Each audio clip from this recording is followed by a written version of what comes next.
What is up, everybody? Love you guys. Check this out. Okay, weird thing about me. I can fit everything that I own in the back of a my Yukon XL. I know that sounds weird, right? Because a lot of people collect and collect and collect, and guys' garages are full of stuff. And there's the fishing equipment and the hunting equipment, and then there's the tennis rackets that you're never going to use. Get rid of them. And I don't have that stuff now. It's not to say that I didn't have that stuff. I had the motorcycle. I had all the stuff. I had all the things that guys have. But what I realized was to build myself to be nimble and to be able to have that adventure called life and not have anything to tie me down. I started to liquidate stuff and only find things that I needed. Now that's just for me. That's not for everybody, but for me, I just can't see having 6 sets of golf clubs. Matter of fact, I don't own a set of golf clubs. I don't see having, the gun collection in my house in the walk-in safe. I don't see it. For me, I want to be able to be nimble. I want to be able to move and move quickly. I want to be able to pull up stakes here.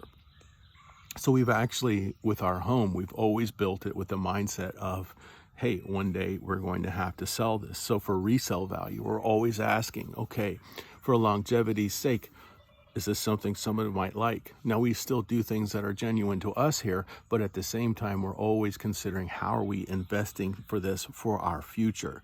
Because the last thing that I want to do is tie myself down with things that I can't sell, or tie myself down with things that are going to keep me in place when another opportunity arises. I had a friend of mine whose wife fell very ill all of a sudden, and this is what inspired me. I was actually a coworker, and his wife could not live in the Midwest where they were. Her allergies were so bad that the winters, for some reason, would just make her almost deathly ill. And they had to move, and they had to move right now. Okay? And so they had a house they had to sell. Well, that house kept him on the hook for 6 months while he was also trying to pay for housing for his wife to live. And they didn't make that kind of money. They were on a single income, and this guy was doing his darndest to provide for both his wife in Florida, where she was able to move, and strangely enough, her allergies weren't bad down there, and she could actually live, and where they had moved from.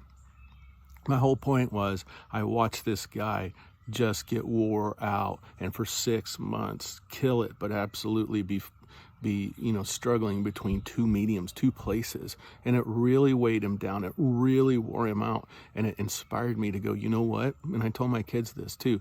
Hey, let's get to a place to where if we had to move, we could pack up today and roll out of here, no problem. And I suggest that for you, for those of you that love adventure, for those of you that love to be light, for those of you that go, hey, a move's in my future. Don't be there trying to sift through all the garbage in your garage that you don't need and ask yourself, why did I hold on to this? I mean, I had toys from when I was a little kid. What am I going to do with that? And they were beat up, so it's not like they were mint condition and you could sell these antique toys. No, they were garbage. But I was holding on to old memories and old things. So I also suggest you do this in life. Look, sometimes in life we have things that weigh us down, and we pack them everywhere we go. Get rid of those things. Get rid of those things. Start to move on. Start to move forward so you can move swiftly through life. And in doing so, you'll build a legacy that will far surpass your legend.